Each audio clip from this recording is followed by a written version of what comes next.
Hey, good people. This is Chapter 1, Introduction to Business. So, this is the first lecture, and this is the first part. Next week, we're going to do Part 2. And so, we begin this lecture with distinguishing what is a business from all other types of organizations, such as church, military, not for profit, charitable organization, a government. What's the difference? Well, the difference is all of these other institutions, they exist for some other purpose other than generating a profit. Whereas businesses, their main purpose for existing is to generate a profit. So businesses bring products to the market and sell them for profit. And by products, what we mean is products include tangible goods and intangible goods, such as giving somebody a haircut, transporting their children to the hospital or school or something like that. Those are services. So products are goods, tangible goods, and intangible services. Now, what is a profit? Profit, we take sales revenue at the top, we subtract out expenses, and whatever left at the bottom, we call that profit. Okay, so if you're selling a bottle of water for $1, and if your total expenses for the cost of the water is 20, the bottle costs you 20 cents, that's how much you paid for it. You put a 15-cent commission on it, and then it costs you 5 cents to warehouse and store the water, then your sales revenue of $1. And when you add up those total expenses I just mentioned, at 40 cents. $1 minus 40 cents at the bottom equals 60-cent profit. As long as that profit is a positive number, you're operating in the black. If that number was a negative number, then you're operating in the red.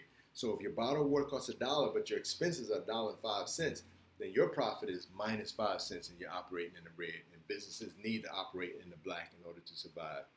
Now, over here, owners of businesses, the reason why they start them based on bullet point number 2 is because they see opportunities. So like today, you might look at that neighborhood and be like, you know what, there's nobody selling snowballs in that neighborhood. It's hot as I don't know what, 12 months out the year, and nobody's selling snowballs. That creates an opportunity. Or if you look over in that neighborhood, you'll be like, you know what, there's nobody selling soul food. You can't get potato salad, collard greens, string beans, nor barbecue spare ribs in that neighborhood. So both of those present opportunities. And so an owner says, you know what? I need to do something and I can generate a profit if I fill that gap. And so there are many benefits that businesses provide to society. One is most of the products produced are not produced by government or education institutions. They're actually, most of them that people use are produced by businesses. Most of the people hired in the nation are hired by companies, by businesses. Most of the innovations, the novel innovations that we have that make life easier in terms of better medicines, better technology, better engineering, better transportation, produced by businesses. Businesses also create opportunities for other new businesses to be created in order to serve the bigger businesses. Businesses help the standard of living. They make it easier for people to live. And unfortunately, in other parts of the world, it's still harder. And so it'd be really great when the whole world has a really nice standard of living. Hopefully one day that will happen. Businesses provide charitable contributions to other nations, to churches, organizations such as schools, neighborhoods, people in need. And then sometimes, in terms of impact, sometimes businesses actually do harm. Sometimes with waste or bad practices, or sometimes they actually decrease the standard of living over the long term. So there are watchdog groups that sort of pay attention to help keep businesses in check. Now, all businesses operate in an external environment. So external environment means the business is right here, this little circle right here, but on the peripheral, there's an external environment that has factors or forces that often determine whether or not the business is going to fail or whether the business is going to survive and thrive. All right, so you're looking at 5 forces right there. The first one is a domestic. That's the geographic environment that the business conducts most of its operations or most of its sales in. And so that could be multiple places within a country. It could be multiple places in different countries. And so think about if I want to set up a snowball stand or swimsuit retail store in Siberia, Russia. Well, that domestic environment there may not allow my business to thrive and survive. Think about the global environment. What happens around the world sometimes impacts what happens here. And so when you think about famine, war, shortages, discoveries, innovations, inventions. So what happens around the world determines whether or not a business will survive or thrive lots of times. So sometimes it doesn't determine, but lots of times it influences. technological advancements, knowledge, know-how, or the absence of knowledge and know-how. Sometimes a business won't survive today because the technology doesn't allow it to. But 5 years from now, that business would have been able to thrive. Social culture environment. Imagine if I wanted to set up a business where I set up a bar for pets and you can bring your pet to my bar and the pet will have a nice time and go home drunk. And you take nice videos and then you put it on YouTube and you get a whole bunch of likes. Well, the social culture environment is probably not going to let that business survive because people are going to be like, no, that's not cool. All right, then the economic environment, there are many economic indicators such as unemployment rate, how many people are working, how much money people are earning, what's the money supply in an economy, a nation, or an environment. And those factors determine or influence whether or not a company is going to succeed or fail. And then one that the publishers did not put up here is political legal environment. So the political legal environment, that's the relationship between government and business. Think about the cannabis industry, which is exploding right now. And think about a young brother, young sister in Brooklyn who wants to start a cannabis industry. Well, the political legal environment right now is determining whether or not that business is going to thrive or fail. And so those are examples over there. So I want you to do a little bit of research on that. Something else we want to talk about is factors of production. You're looking at 5 factors of production. That means that things that are used by a business or by a nation in order to produce goods and services. So all nations have them, but all nations use them differently. Labor. If you say, Micah, sit down in that chair right now and watch that door for 5 minutes. Anything crazy happen, get that baseball bat, then you're hiring my labor per hour. Or you might be like, Mike, I need you to break those bricks over there. And every brick you break, I'm going to pay you 50 cents. Then you're hiring my labor that way. Or you might be like, Mike, produce me this real bad song, and I want you to compose the music too, because I'm going to play it on my wedding day. And so then you're hiring a different form of my labor. All right, so all countries have labor, but how they use that labor is different. Some countries force people to do certain things. Other countries like, you're free to do whatever you want to do. But you just got to pay taxes on whatever you generate. All right, capital is money. All countries have money. All countries have entrepreneurs, people who would take the risk. Some countries be like, no, you are not going to waste your time at being risky. Get over there and bake some bread in the factory. Other countries be like, please, do your thing, and then make a lot of money. Do some good. Physical resources. All countries have physical resources. When you think about lumber, when you think about pristine mountains and water that you can drink without even purifying, or pristine beaches that people can chill in, or natural resources such as gold, copper, cobalt, herbs, spices, all types of physical land itself. Some countries have a lot of land and some countries have a little bit of land. Information, knowledge resources. So all of them have them, but they use them very different.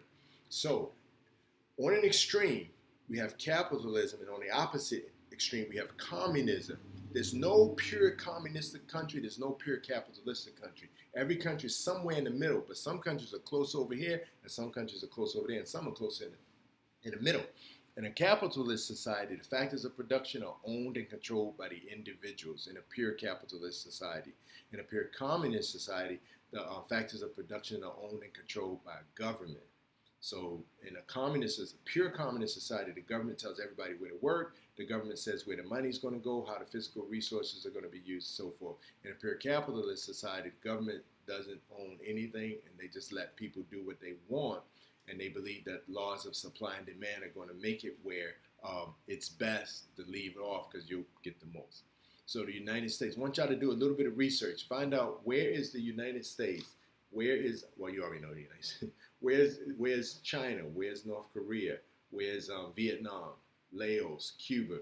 Where are they? And then check out some countries in Europe and find out which ones are socialist countries.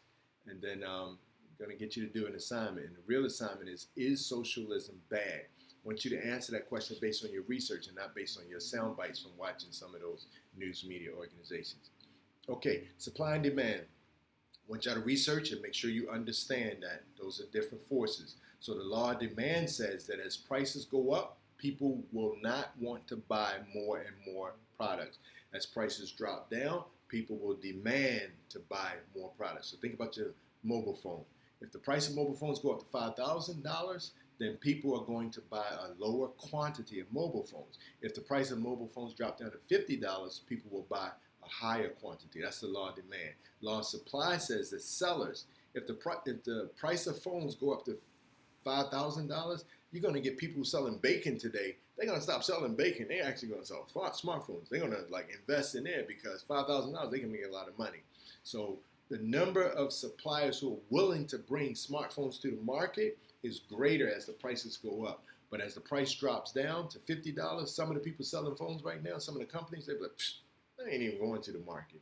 And so how does that produce a surplus? A surplus means some supplier brought a whole bunch of phones to the market thinking the price is going to be $5,000, but the law of demand said people ain't going to buy them at $5,000, so you're going to have a surplus. You're going to have a whole lot of phones left over. And then the law of demand and law of supply also says that if the price drops down to $50, you're going to have a lot of buyers going out early in the morning waiting in that long line to buy them $50 phones. The line will be wrapped around the block. But the problem is when it gets down to a small number, people are going to be duking it out because when you get down to that last 10, you just got to do what you got to do to get one of them phones.